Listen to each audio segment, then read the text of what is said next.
ತುಂಗಭದ್ರಾ ನದಿಯಲ್ಲಿ ನೀರಿನ ಕೊರತೆ. ಸುಪ್ರಸಿದ್ಧ ಹುಲಿಗೆಮ್ಮ ದೇವಿ ಭಕ್ತರು ಹೀಗಾಗಿ ಪರದಾಡ್ತಾ ಇದ್ದಾರೆ. ತುಂಗಭದ್ರಾ ನದಿಯಲ್ಲಿ ನೀರಿನ ಕೊರತೆ ಉದ್ಭವವಾಗಿದೆ, ಹಾಗಾಗಿ ಅಲ್ಲಿ ಭಕ್ತರು ಪರದಾಡ್ತಾ ಇದ್ದಾರೆ. ಸುಪ್ರಸಿದ್ಧ ಹುಲಿಗೆಮ್ಮ ದೇವಿ ಭಕ್ತರು ಪರದಾಡ್ತಿದ್ದಾರೆ. ಬರಗಾಲದ ಎಫೆಕ್ಟ್ ಕಂಡು ಬರ್ತಾ ಇದೆ. ಅಲ್ಲಿ ಸ್ನಾನಕ್ಕಾಗಿ ಭಕ್ತರು ಪರದಾಡ್ತಾ ಇದ್ದಾರೆ. ಕೂಗಳತೆ ದೂರದಲ್ಲಿ ಜಲಾಶಯ ಇದ್ರೂ ಸಹ ನೀರಿಗಾಗಿ ಪರದಾಟ ದೃಶ್ಯಗಳಲ್ಲಿ ನೋಡ್ತಾ ಇದ್ದೀರಾ. ಸಾಕಷ್ಟು ಸಂಖ್ಯೆಯಲ್ಲಿ ಭಕ್ತರು ಬಂದಿದ್ದಾರೆ. ಹುಣ್ಣಿಮೆ ಹಿನ್ನೆಲೆಯಲ್ಲಿ ದೇವಸ್ಥಾನಕ್ಕೆ ಲಕ್ಷಾಂತರ ಭಕ್ತರು ಬಂದಿದ್ದಾರೆ. ಆದ್ರೆ ಅಲ್ಲಿ ಸ್ನಾನ ಮಾಡೋದಕ್ಕೆ ನೀರಿಲ್ಲ. ಇರೋದು ಸ್ವಲ್ಪ ನೀರು, ಅದು ಸಹ ಗಬ್ಬು ನಾರ್ತಾ ಇದೆ. ನೆರೆ ರಾಜ್ಯಗಳಿಂದ ಲಕ್ಷಾಂತರ ಭಕ್ತರು ಬಂದು ದರ್ಶನವನ್ನ ಪಡೆಯೋಕೆ ಬಂದಂತಹ ಸಂದರ್ಭದಲ್ಲಿ ಸ್ನಾನ ಮಾಡಿ ದರ್ಶನವನ್ನ ಪಡಿತಾರೆ. ಆದ್ರೆ ಸ್ನಾನಕ್ಕೆ ಅಲ್ಲಿ ನೀರಿಲ್ಲದೆ ಜನ ಪರದಾಡ್ತಿದ್ದಾರೆ. ಭರತ ಹುಣ್ಣಿಮೆ ಹಿನ್ನೆಲೆಯಲ್ಲಿ ಏನು ಕೊಪ್ಪಳ ತಾಲೂಕಿನ ಹುಲಿಗೆಮ್ಮ ದೇವಸ್ಥಾನಕ್ಕೆ ಲಕ್ಷಾಂತರ ಭಕ್ತರು ಆಗಮಿಸಿದ್ದಾರೆ. ಆದ್ರೆ ಈ ಭಕ್ತರಿಗೆ ಮಾತ್ರ ಇದೀಗ ಅಕ್ಷರಶಃ ಇದೀಗ ಅವರಿಗೆ ಮಲಿನ ನೀರಿನಲ್ಲಿ ಒಂದು ಸ್ನಾನವನ್ನ ಮಾಡ್ತಾ ಇದ್ದಾರೆ. ಏನು ಹುಲಿಗೆಮ್ಮ ದೇವಸ್ಥಾನ ತುಂಗಭದ್ರಾ ನದಿಯ ತಟದಲ್ಲಿರ್ತಕ್ಕಂಥದ್ದು. ಈ ಹಿನ್ನೆಲೆಯಲ್ಲಿ ಇಂದು ಭರತ ಹುಣ್ಣಿಮೆ ಹಿನ್ನೆಲೆಯಲ್ಲಿ ಲಕ್ಷಾಂತರ ಭಕ್ತರು ಬೆಳಗ್ಗೆಯಲ್ಲಿ ಕೂಡ ಏನು ಹುಲಿಗೆಮ್ಮ ದೇವಸ್ಥಾನಕ್ಕೆ ಬರ್ತಾ ಇದ್ದಾರೆ. ನಾವು ದೃಶ್ಯದಲ್ಲಿ ನೋಡಬಹುದು ಏನಂತಂದ್ರೆ ಅಕ್ಷರಶಃ ಇದೀಗ ಮಲಿನವಾದಂತಹ ನೀರಿನಲ್ಲಿ ಭಕ್ತರು ಸ್ನಾನವನ್ನ ಮಾಡ್ತಾ ಇದ್ದಾರೆ. ಈ ಒಂದು ಏನು ಹುಲಿಗೆಮ್ಮ ದೇವಸ್ಥಾನ ಇದೆ, ಜೊತೆಗೆ ಈ ನದಿ ಇದೆ, ಕೇವಲ ತುಂಗಭದ್ರಾ ಜಲಾಶಯದಿಂದ ಕೇವಲ ಒಂದು 2 ಕಿಲೋಮೀಟರ್ ದೂರ ಇರ್ತಕ್ಕಂಥದ್ದು. ಆದ್ರೆ 2 ಕಿಲೋಮೀಟರ್ ದೂರ ಇದ್ರೂ ಕೂಡ ಈ ಒಂದು ಭಕ್ತರಿಗೆ ಒಂದು ನೀರು ಸಿಗ್ತಾ ಇಲ್ಲ. ಯಾಕಂತ ಹೇಳಿದ್ರೆ ಈ ವರ್ಷ ಸಂಪೂರ್ಣವಾಗಿ ಮಳೆ ಕೈ ಕೊಟ್ಟಿರ್ತಕ್ಕಂಥ ಹಿನ್ನೆಲೆಯಲ್ಲಿ ಜಲಾಶಯ ಕೂಡ ಭರ್ತಿ ಆಗಿಲ್ಲ. ಹೀಗಾಗಿ ಸದ್ಯ ಜಲಾಶಯದಲ್ಲಿ ಕೇವಲ ಒಂದು 9 TMC ಅಷ್ಟು ನೀರು ಮಾತ್ರ ಇರತಕ್ಕಂಥದ್ದು.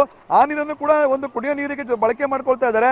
ಈ ಹಿನ್ನೆಲೆ ಏನು ತುಂಗಭದ್ರಾ ಜಲಾಶಯದಲ್ಲಿ ಪ್ರತಿ ವರ್ಷವೂ ಕೂಡ ಏನು ನೀರು ತುಂಬ್ತಾ ಇತ್ತು. ಈ ಸಂದರ್ಭದಲ್ಲಿ ಭರತ ಹುಣ್ಣಿಮೆ ಸಂದರ್ಭದಲ್ಲಿ ನೀರನ್ನ ಬಿಡ್ತಾ ಇದ್ರು. ಹೀಗಾಗಿ ಜನರು ಭಕ್ತರು ಏನು ದೇವಸ್ಥಾನಕ್ಕೆ ಬಂದಂತ ಭಕ್ತರು ಒಂದು ಶುದ್ಧವಾದಂತಹ ಒಂದು ನೀರಿನಲ್ಲಿ ಒಂದು ಸ್ನಾನವನ್ನ ಮಾಡ್ತಾ ಇದ್ರು, ಪುಣ್ಯ ಸ್ನಾನವನ್ನ ಮಾಡ್ತಾ ಇದ್ರು.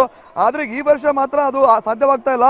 ನೋಡ್ಬೋದು ನಾವಿಲ್ಲ ಈ ಒಂದು ಮಲಿನವಾದಂತಹ ನೀರಿನಲ್ಲಿ ಏನು ಅದು ಹೂವಾಗಿರ್ಬೋದು, ಬಟ್ಟೆ ಆಗಿರ್ಬೋದು, ಪಡ್ಲಿಗೆ ತುಂಬಿರ್ತಕ್ಕಂಥ ಬಿದಿರಿನ ಪುಟ್ಟಿಗಳಾಗಿರ್ಬೋದು, ಜೊತೆಗೆ ಫೋಟೋಗಳಾಗಿರ್ಬೋದು, ಹೀಗೆ ಎಲ್ಲವೂ ಕೂಡ ವಸ್ತುಗಳು ಕೂಡ ತ್ಯಾಜ್ಯ ಕೂಡ ಇಲ್ಲೇ ಇರ್ತಕ್ಕಂಥದ್ದು. ಈ ಒಂದು ಬರಗಾಲದ ಛಾಯೆ ಈ ಒಂದು ಭಕ್ತರ ಮೇಲೆ ಒಂದು ಪರಿಣಾಮನ ಬೀರಿದೆ ಅಂತ ಹೇಳ್ಬೋದು. ಯಾಕಂತ ಹೇಳಿದ್ರೆ ಸ್ನಾನ ಮಾಡ್ಲಿಕ್ಕೂ ಕೂಡ ನೀರು ಸಿಗದೇ ಇರೋ ಒಂದು ಪರಿಸ್ಥಿತಿ ಇದೀಗ ತುಂಗಭದ್ರಾ ನದಿಯಲ್ಲಿ ಇರ್ತಕ್ಕಂಥದ್ದು.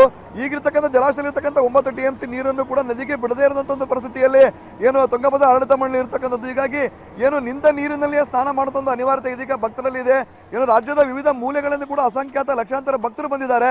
ಆದ್ರೆ ಎಲ್ಲರೂ ಕೂಡ ಇದೀಗ ಅವರು ಒಂದು ಮಲಿನವಾದಂತಹ ಒಂದು ನೀರಿನಲ್ಲಿ ಅವರೆಲ್ಲರೂ ಕೂಡ ಇದೀಗ ಸ್ನಾನವನ್ನ ಮಾಡ್ತಾ ಇದ್ದಾರೆ. ಅನೇಕ ಭಕ್ತರು ಕೂಡ ಈ ಬಾರಿ ಒತ್ತಾಸೆ ಇತ್ತು, ಏನಂದ್ರೆ ಭರತ ಹುಣ್ಣಿಮೆ ಹಿನ್ನೆಲೆ ಏನು ಲಕ್ಷಾಂತರ ಭಕ್ತರು ಬರ್ತಾರೆ, ಅವರಿಗೆ ತುಂಗಭದ್ರಾ ಜಲಾಶಯದಿಂದ ನೀರನ್ನ ಬಿಡಬೇಕು ಅಂತ ಹೇಳಿ. ಆದ್ರೆ ಅದು ಮಾತ್ರ ಈ ವರ್ಷ ಅದು ಸಾಧ್ಯ ಆಗಿಲ್ಲ ಅಂತ ಹೇಳ್ಬೋದು. ಸರಿ ಯಾವ ಪರಿಸ್ಥಿತಿ ಇದೆ ಅಂತ ಈಗ ತುಂಗಭದ್ರಾ ಏನು ಹುಲಿಗೆಮ್ಮ ಬಂದಂತ ಭಕ್ತರಿಗೆ ಯಾವ ಪರಿಸ್ಥಿತಿ ಇದೆ ಏನು ಅಂತ? ಇಲ್ಲಿ ಎಷ್ಟು ಗಲೀಜಿದೆ, ಎಷ್ಟು ವಾತಾವರಣ ಇದೆ. ಈ ರಾಜ್ಯ ಕರ್ನಾಟಕ ಮತ್ತು ಆಂಧ್ರ ಪ್ರದೇಶ, ಮಹಾರಾಷ್ಟ್ರ 3 ರಾಜ್ಯಗಳು ಸೇರಿರ್ತಕ್ಕಂಥ ಒಂದು ಕ್ಷೇತ್ರ. ಈ ಪುಣ್ಯ ಕ್ಷೇತ್ರದಲ್ಲಿ